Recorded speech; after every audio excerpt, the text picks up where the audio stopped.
నా తాతలు ముత్తాతలు వాళ్ళు నోటితో చెప్పలేటువంటి భయంకరమైన ఘోరాలు చేశారు పరమవిచ్చతతో. ఇప్పుడు దాన్ని ప్రాయశ్చిత్తం చేయాలంటే ఏం చేయాలి?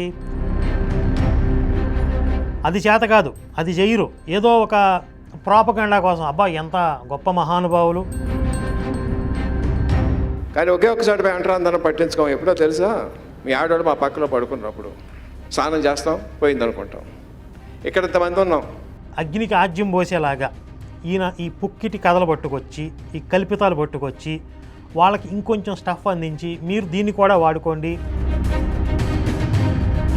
జీసస్ సిల్వేస్ ఏదైతే గుడ్ ఫ్రైడే అంటామో అవి నేను ఫాస్టింగ్ చేస్తాను, నేను క్రిస్మస్ సంబరం చేస్తాను, నాకు మేరీ మాత్రం నేను కొలుస్తూ ఉంటానండి. అక్కడ ఒక టెర్రరిస్ట్ వచ్చి మీ ప్యాంట్ ఒప్పదీసి కింద మీరు కట్ చేసుకోలేదు కాబట్టి మీ తల మీద గన్నబెట్టి బుల్లెట్ దింపితే ఇస్లాం కూడా అంత గొప్పదే, క్రిస్టియానిటీ కూడా అంత గొప్పదే.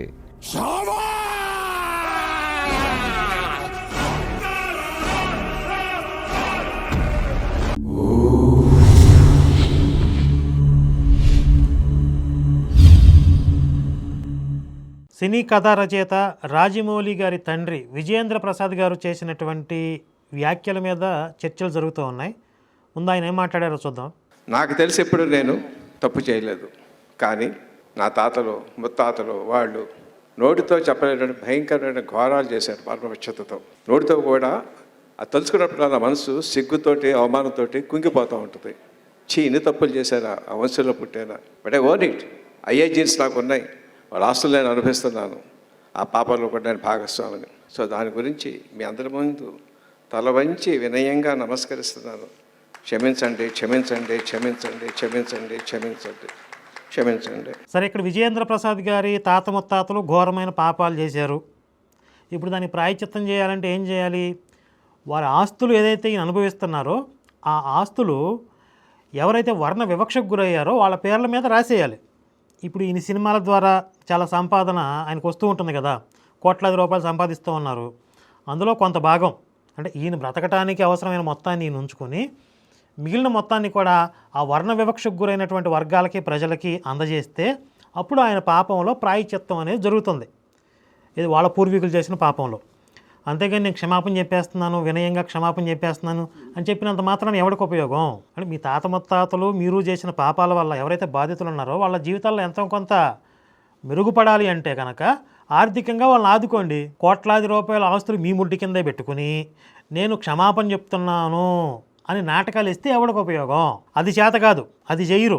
ఏదో ఒక ప్రాపగండా కోసం అబ్బా ఎంత గొప్ప మహానుభావులు, నిర్ద్వందంగా ఉన్నట్లుగా నిర్మోహమాటంగా ఆయన తన తప్పులను ఒప్పుకుంటున్నారు, ఎంత తగ్గించుకునే స్వభావం ఆయనది అనే ఒక ప్రాపగండా కోసం, ఒక కీర్తి కోసం ఇంత కకృతి పడాల్సిన అవసరం ఉందా? నిజంగా మీరు మనసులో పశ్చాత్తాపడుతుంటే అది క్రియల్లో చూపించండి. నిజంగా మీ తాత ముత్తాతలు అంత ఘోరమైన పాపాలు చేస్తే క్రియల్లో దానికి పరిహారం చేయండి. తర్వాత అంబేద్కర్ గారి గురించి, ఆయన మొదటి భార్య రమాబాయి గారి గురించి చెప్పారు. ఆవిడ చనిపోయేటప్పుడు హాస్పిటల్ తీసుకెళ్తే వర్ణవివక్షతోటి ట్రీట్మెంట్ చేయడానికి అవకాశం కూడా అటు ఇటు అటు ఇటు అటు ఇటు పరిగెత్తించారు అంబేద్కర్ గారిని. అలసిపోయారు ఆయన. గ్లాస్ మంచినీళ్ళు తాగండి అంది, తాగారు. నాకు దాహం వేస్తుందో గ్లాస్ ఇవ్వండి అంది, ఇవ్వకపోతే ఈ నీళ్ళు కాదు, మా ఊళ్ళో పెద్దలు చెరువు నీళ్ళు కావాలంటే అక్కడికి వెళ్ళాడు ఆయన. దళితులు తాగే చెరువు నీళ్ళు ఒక ఎకరం, మురికిలు పెట్టి బైకులు పెట్టి ఉన్న నీళ్లు, దూరంగా 7 ఎకరాల చెరువు ఉంది, స్పష్టంగా స్వచ్ఛంగా ఉన్న నీళ్లు. అక్కడికి వెళ్ళి పుచ్చుకోకపోతే తెలిసివాడు పరిగెత్తుకొచ్చాడు, బావగారు ఎప్పుడు వచ్చారు అంటాను. ఏంటి నీళ్ళు కావాలంటే వాడి చేతులు చూపించిన 2 చేతులు లేవు వాడికి. దాంట్లో నీళ్ళు తీసుకుంటే చేతులు కట్ చేశారు. మీరైతే మా చేతులు కట్ చేస్తారు బావగారు, ఊరి పెద్దలను అడగాలి. ఆ ఊరి దేశముఖ్ పెద్ద ఇల్లు, అప్పటికే లాయర్ చేస్తున్నాడు, కారు ఉంది, సంపాదన ఉంది, సూట్లో వెళ్ళాడు. అక్కడ కాపలావాడు ఎవరు వచ్చారు, ఎందుకు వచ్చారయ్యా? దేశముఖ్ గారితో పని ఉంది. ఏం పని ఉండయా? చెరువులో నీళ్ళు కావాలి, గ్లాస్ నీళ్ళు తీసు, పర్మిషన్ ఎందుకు అంటే క్షమించండి, ఇక్కడ ఐఎమ్ యూజింగ్ అన్పార్మెంటల్ వర్డ్ కథా సందర్భంగా. నేను దళితుడినాయా అన్నాడు. మహర్సాల ఒకసారి దిగిపోయింది. ఇలాగెళ్దామని తీ, ప్యాంట్ తీ, కోట్ తీ, చెప్పులు తీ. ఎవరు తెలిసి గోచి పెట్టించాడు ఆయనతోటి, డబల్ డాక్టరేట్ పుచ్చుకున్నటువంటి గొప్ప విద్యావంతుడితోటి.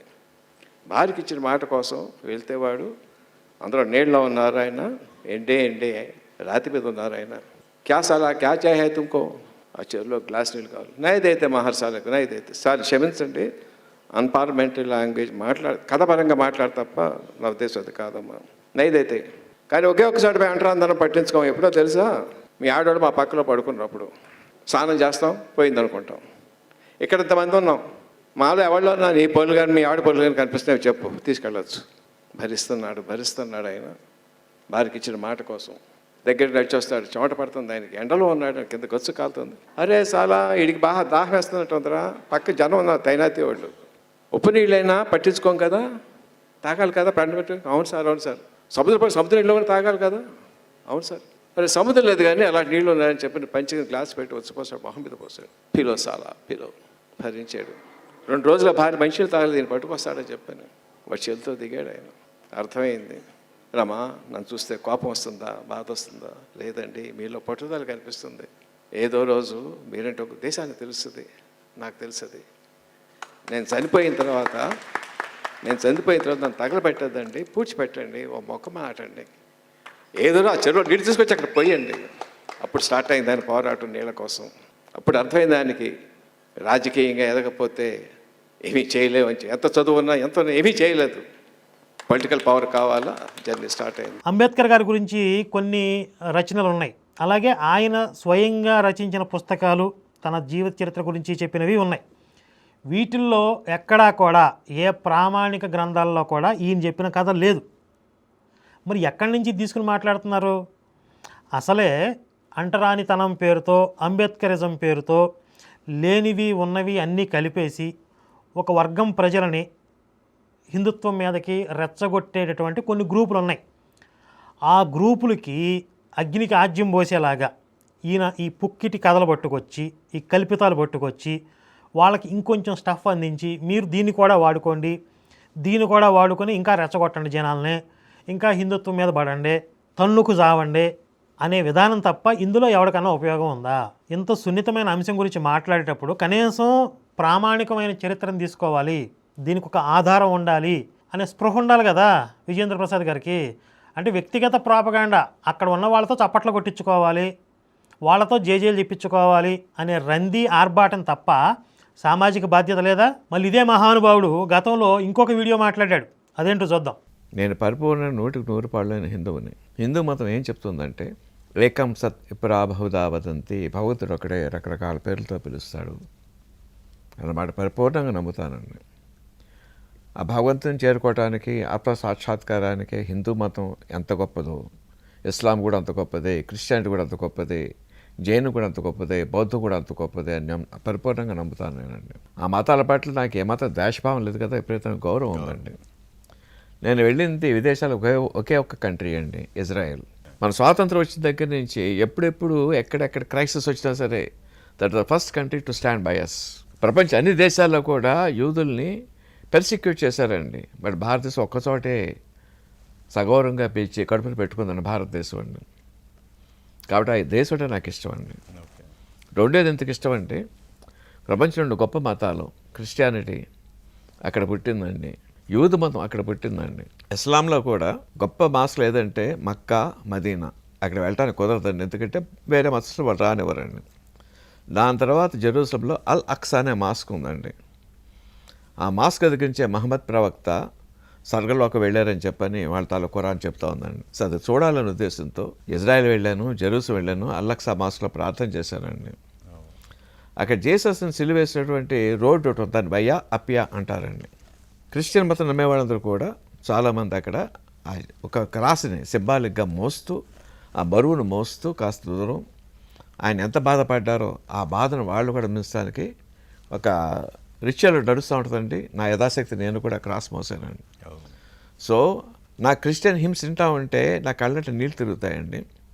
జీసస్ సిలువేస్ ఏదైతే గుడ్ ఫ్రైడే అంటామో ఆవిడ నేను ఫాస్టింగ్ చేస్తాను, నేను క్రిస్మస్ సంబరం చేస్తాను, నాకు మేరీ మాత్రం నేను కొలుస్తూ ఉంటానండి. అట్లాగే సూఫీతాలు, భక్తి గీతాలు నాకు కళ్ళంటే నీళ్ళు వస్తూ ఉంటాయండి. నాకు ఏ మతం మీద కూడా అసహనం లేదు, ముందే చెప్తున్నానండి. అన్ని మతాలు గొప్ప, అన్నీ ఆ భగవంతుడికి దారి చేస్తాను అన్న స్టాండ్లోంచి ఇప్పుడు నేను మాట్లాడుతున్నానండి. అర్థమవుతుంది కదండి. 100%. ఎవడన్నా ఒక పాస్టర్ గారు వచ్చి మీ ఫ్యామిలీలో ఒక పిల్లవాడినో అమ్మాయినో మీ ఫ్యామిలీ మెంబర్ని ఎవరో ఒకరిని మతం మార్చి వాళ్ళని మీకు యాంటీగా, శత్రువుగా తయారు చేసి మీ ఇంటిని ఒక నరక కోపంగా మార్చేస్తే అప్పుడు క్రైస్తవ మతం అంటే ఏంటి మీకు అర్థమైద్ది. అలాగే మీరు ఏదైనా పర్యటనకి వెళ్ళినప్పుడు అక్కడ ఒక టెర్రరిస్ట్ వచ్చి మీ ప్యాంట్ ఒప్పదీసి కింద మీరు కట్ చేసుకోలేదు కాబట్టి మీ తల మీద గన్నబెట్టి బుల్లెట్ దింపితే అప్పుడు మీకు ఇస్లాం ఏంటో అర్థమైద్ది. అప్పుడు ఎవరిని చూస్తే మీకు కన్నీళ్ళు వస్తాయో, ఎవరిని చూస్తే మీకు కళ్ళనీళ్ళు ఆనంద బాష్పాలు కారతాయో అప్పుడు అర్థమవుతుంది మీకు. పెద్ద పెద్ద పుస్తకాలు చదివాను, చరిత్రలు చదివేశానని చెప్పే మీకు ఇస్లాం క్రిస్టియానిటీ యొక్క చరిత్ర తెలీదా? చరిత్రలో వాళ్ళు ఏం చేశారో తెలీదా? ఇజ్రాయెల్ చరిత్ర చెప్తున్నారు కదా, భారతదేశం చరిత్ర తెలీదా? ఇక్కడ ఎన్ని దేవాలయాలు ధ్వంసం చేశారు, ఆ దేవాలయాలు ధ్వంసం కాకుండా అడ్డుకోవటానికి ఎంతమంది హిందువులు బలయ్యారు, ఎన్ని లక్షల మందిని ఓచకోతలు కోసి ఇక్కడ సంస్కృతి నామరూపాలు లేకుండా చేయాలని ప్రయత్నం చేశారు కొన్ని వందల సంవత్సరాల పాటు. వాళ్ళందరినీ చూస్తుంటే మీకు జాలి కలగలా, మీకు కన్నీళ్లు రాలా. చెక్క మొక్కలు మొయ్యలేక కింద పడితే వాడిని చూసి మీకు కన్నీళ్ళు వచ్చినాయి. సరే, ఆయన ఎవరో చెక్క మొక్క మొయ్యలేక కింద పడ్డాడు, కొట్టించుకున్నాడు, చచ్చిపోయాడు, ఆయన పేరు మీద ఒక మతం స్టార్ట్ చేశారు. మావాడు చెక్కలు మోసాడు కాబట్టి, మావాడు ఇంత కష్టపడ్డాడు కాబట్టి ప్రపంచంలో ఏ దేశాన్ని కూడా ప్రశాంతంగా బ్రతకనియ్యం, అందరూ మా మతం కిందకు వచ్చేయాలి, మీరు మీ మతాలను వదిలేసేయాలి, లేకపోతే మిమ్మల్ని రాసి రంపాన పెడతాం, ఇలాంటి ఒక పైశాచికత్వం అనేది ఆ మతం నుంచే తయారయ్యింది అనే విషయం మీకు తెలియదు. మీరు వాళ్ళని చూస్తే మీకు ఎక్కడ లేని గౌరవం పొంగుకొస్తుంది. మతం మారకుండా తాను పుట్టినటువంటి సనాతన ధర్మానికే అంకితమై అవసరమైతే చర్మం చీల్చివేయబడినా సరే, కనుగుడ్లు పీకివేయబడినా సరే, నేను నా ధర్మం తప్పి అన్యమతాల్లోకి పోను అని గర్జించి చెప్పినటువంటి సంభాజీ మహారాజును చూస్తే మీకు గౌరవం కలగదు. हमसे हाथ मिला लो, मुगलों की तरफ आ जाओ. छत्रपति शिवाजी महाराज को शेर कहते हैं औरंग, और शेर के बच्चे को छावा.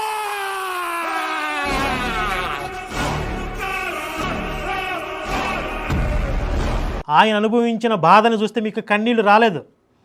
ఆడెవడో దొంగ పనులు చేసి, రాజద్రోహం చేసి, దేశద్రోహం చేసి, అక్కడున్న యూదు మత పెద్దల్ని ఇబ్బంది పెట్టి, మత ఘర్షణలు పెట్టి, తన్నుకు చచ్చేలాగా జనాలు రెచ్చగొడతంటే, వీడు గొడవలు పెడుతున్నాడు, వీడి వల్ల తన్నుకు చస్తున్నారు జనాలు, వీడిని చంపేయండి అని చెప్పి రాజుకి కంప్లైంట్ చేస్తే, ఆ రాజు మరణశిక్ష వేస్తే, ఆ దేశద్రోహిని చూసి మీకు కన్నీళ్ళు వచ్చేస్తున్నాయి. ఈ దేశం కోసం చచ్చిపోయిన వాళ్ళని చూసి, ఈ దేశం కోసం ఆత్మాహుతి అయిన వాళ్ళని చూసి మీకు కన్నీళ్ళు రావు. వాళ్ళ చరిత్రలు చెప్పరు మీరు. ఇంతకుముందు అక్కడ వేదిక మీద మాట్లాడాడు కదా, అక్కడ ఉన్న కొంతమంది జనం చేత చప్పట్లు కొట్టించుకోవాలి, ఓ వర్గం యొక్క మన్ననలు పొందాలి అనే కకృతి తప్ప అందులో ఏమీ లేదని చెప్పి, ఇక్కడ కూడా నేను ఈ మతస్థుడినైనప్పటికీ, నేను హిందువునైనప్పటికీ ఆయన్ను చూస్తే నాకు కన్నీళ్ళు గారతాయి, ఇంకేదో గారతాయి, ఆయన మీద నాకు గౌరవం పొంగుకొస్తుంది అంటే ఆ మతస్థుల చేత చప్పట్లు కొట్టించుకోవాలి, ఆ మతస్థుల చేత జైజేలు కొట్టించుకోవాలి. ఇక్కడ కూడా అదే కకృతి, అదే రంది. దయచేసి ఇలాంటి నీచపు బుద్ధి ఉన్న వాళ్ళకి నేను చెప్పేది ఏంటంటే, మీరు ఎప్పుడు కూడా నేను హిందువుని అని చెప్పుకోవద్దు.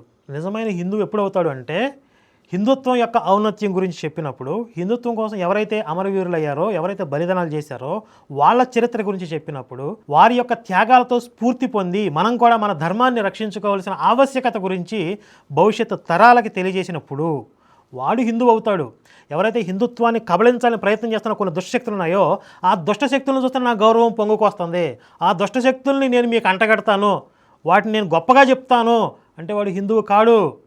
హిందుత్వం ముసుగులో ఉన్న దొంగ, పచ్చి ద్రోహి. మేము అప్పుడప్పుడు పోలీస్ స్టేషన్కి వెళ్తుంటాం కదా, ఎవడన్నా ఒక పాస్టర్ గాడు, ఎవడో ఒక దరిద్రుడు మన దేవీ దేవతల గురించి నోటుకొచ్చినలా మాట్లాడతారు, అవమానిస్తారు, వాళ్ళ మీద కంప్లైంట్ చేద్దామని వెళ్తాం. కంప్లైంట్ పేపర్ తయారు చేసి, ఈ దరిద్రుడు ఇలా మాట్లాడుతున్నాడు, ఇలా అవమానిస్తున్నాడు మన ధర్మాన్ని, దేవతల్ని, మీరు వీడి మీద ఎఫ్ఐఆర్ చేయండి అని చెప్పి ఒక ఆఫీసర్ గారికి ఇచ్చామనుకోండి, అందులో కొంతమంది, అందరూ కాదు కొంతమంది ఆఫీసర్ల గురించి చెప్తున్నాను. ఒక ఆయన అన్నాడు ప్రత్యేకంగా ఒక సందర్భంలో, ఏమన్నాడంటే, నేను కూడా పెద్ద హిందూనే, నేను అసలు స్నానం చేసి పూజ చేయిందే బయటికి రాను. ఎవడికి కావాలరా నీ పూజ? నువ్వు స్నానం చేసి పూజ చేసుకుంటే ఎవరిని ఉద్ధరిద్దామని? నువ్వు పూజ చేయకపోయినా పర్లేదు, దేవుడు పట్టించుకోడు. కానీ ఇక్కడ ధర్మానికి అవమానం జరుగుతుంటే దాని మీద కర్తవ్య నిర్వహణ చేయమంటే, నేను పూజలు చేస్తాను కాబట్టి దీని మీద నేను కేసు పెట్టనేంటి? అలాంటి సన్నాసుల వర్గంలోకే ఈ విజయేంద్ర ప్రసాద్ గారు కూడా చేరతారు, అందులో ఎలాంటి అనుమానం లేదు. కాబట్టి ఇలాంటి సన్నాసులందరికీ నేను చెప్పేది ఏంటంటే, నువ్వు పెద్దవాడైనా నాకేం అభ్యంతరం లేదు, నాకేం మొహమాటం లేదు, సన్నాసివి నువ్వు, నెంబర్ 1 ఏక రకం సన్నాసివి నువ్వు. హిందువునని చెప్పుకొని ఈ దేశాన్ని కబళించాలి ఈ రోజుకి ప్రయత్నాలు జరుగుతున్న విషయం నీకు తెలీదా? కళ్ళు పూడుకుపోయాయా నీకు? నీలాంటి సన్నాసులు అందరూ కూడా ఎప్పుడు కూడా నేను హిందువునని చెప్పుకోవద్దు, హిందుత్వం ముసుగేసుకోవద్దు. దౌర్భాగ్యపు నాకు కొడక.